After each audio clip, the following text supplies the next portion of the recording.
I've got 12 terabytes of video and photographs. 12 terabytes in the cloud right now. That's because I've been doing television for 25 years. Every show, every photo, every, that thing doing this wide angle shot, all of that sitting in the cloud. How do I index that? How do you even remember where that stuff is? And so recently I found a tool, a very, very specific tool, that if you put it in a giant database in the cloud and you let the AI look at every frame of every photograph and every video and every film, it takes a long time, a couple of months. But once it's indexed, you can say, I recall a picture and I was on a paddleboard in Jamaica and a dolphin looked up at me and somebody took a picture. Bang. There it is on the screen with the index to where it is, or if it's a video, how long it is, what the resolution is, all of it just sitting there. And you can just say, click to download. That, you know how much time that's going to save? So that's a tool. That really saves time. So we're able to do these real deep dive social media things now for our own platform of, young Kevin, old Kevin, Kevin with a beard, Kevin with full hair, all that stuff, because all of it is at a second away from us. And the guys that do that are over in the UAE. Do you think you could be replaced by AI? I think I already am. I have a AI Kevin. My wife can still discern the difference on a screen, but in about a month she won't be able to, because the only thing now that is the slight tell is the voice intonation. And there's a new model, just came out last week, that you have to basically let your phone listen to you for about 3 days. Just record your daily life for 3 days and let it learn off that. Because in a 3-day period, you go through everything. Sleep, you go through waking up, wake up voice, dinner voice, drinking wine voice, coffee voice, all of it. And the tool then applies that to your AI model. That's an agent. I have a Kevin O'Leary agent, and I'm able to, it's remarkable.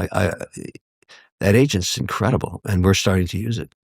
Do you think that could eventually replace your work hours? That you just have your AI Kevin go to work for you, answer emails for you, take phone calls for you, and if it gets to a certain point, then it alerts you and say, actually, Kevin, you should hop on this call just to make sure. But it does 90% of the work, the filter. I think we're way off on that, because I realize my best ideas actually happen very early in the morning when I'm on my bike, riding at, 6:45. Something will hit me, like that whole idea I'm so excited about, because when I leave here, I'm on my way to go see the first iteration of the Parisian diamond necklace. And so I was on my bike in Miami, and I was thinking about that Kobe card. And, Logan Paul, he's good friends with, I've done his podcast, and I like the guy a lot. And another guy involved, and I was thinking, how could I raise that? How can I make it piece unique like my watches? And while I was on the bike, I have Nicole Weiss, she's the head of high jewelry for LVMH. And I just called her randomly. And I said, Nicole, listen to this. She said, I love it. It's crazy.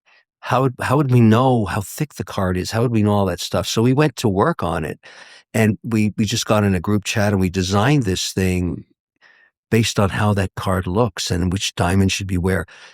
But we had the full support of LVMH. And I thought to myself, would AI ever do that? Nah, probably not. They wouldn't have the same reason to do that. I'm not sure that pure innovation comes from that.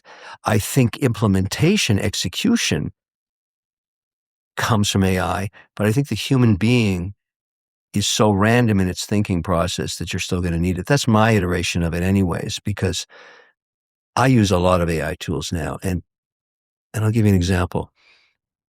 When one of my students, and this has been talked about a lot, sends me, an answer to a question or an essay, I just look at it and say, AI slop. Like you get to see it. It's not their voice. The person, they write this thing and say, I just say, look, do it again. I don't mind you using AI to start it, but don't, like, this is bullshit.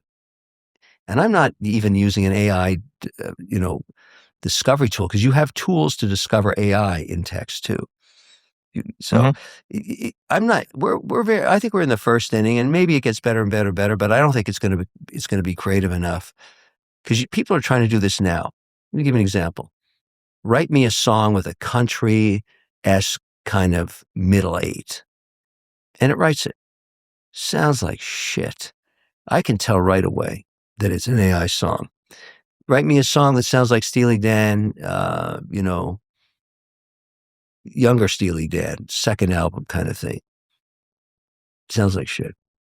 Some of them sound incredible, though. I've been listening to Korn, the band, as gospel, right, and soul. It's amazing, and I'll play that on repeat. Or Rob Zombie as funk. It is so incredibly good. I get it, but if you listen to the real thing and you find the nuance and the little distortion and the mistakes, make it better, I think. Because I've listened, I have a lot of music, and I listen to a lot of new bands, and I listen to the AI bands. I mean, they sound so formulaic. They don't have, what makes great. I listen to a lot of jazz. If you go back and listen to even the 50s records, Kind of Blue is the classic. Mm-hmm. The first version of that album was a mistake. It was about 10% slow. They recorded it on a broken recorder. They had two machines in the room, and they released the one that was slow, because when people tried to play against it, they said, I got to tune down here. What the fuck? This isn't in tune. Then they found the master tape that wasn't slow, and they put the album out again. And yet you listen to those two things, they are definitely not AI. There's all kinds of little nuances and mistakes in there. And I think you could argue, well, maybe AI can make mistakes too, but that's where I think the creativity is lost. I don't know. Show me a commercial success so far with AI. People want to go to a concert and listen to a machine play something to them. A really scary truth is just how vulnerable your digital life is, and most people have no idea until it's too late, and then they're stuck spending several hours trying to solve a problem that they did not create. So don't be like my roommate Kevin, because I kid you not, his identity got stolen 2 years ago, and guess who's still paying for it? Me. Because the one thing he still can't recover is his Venmo. See, the trouble with identity theft and fraud is that it doesn't happen all at once.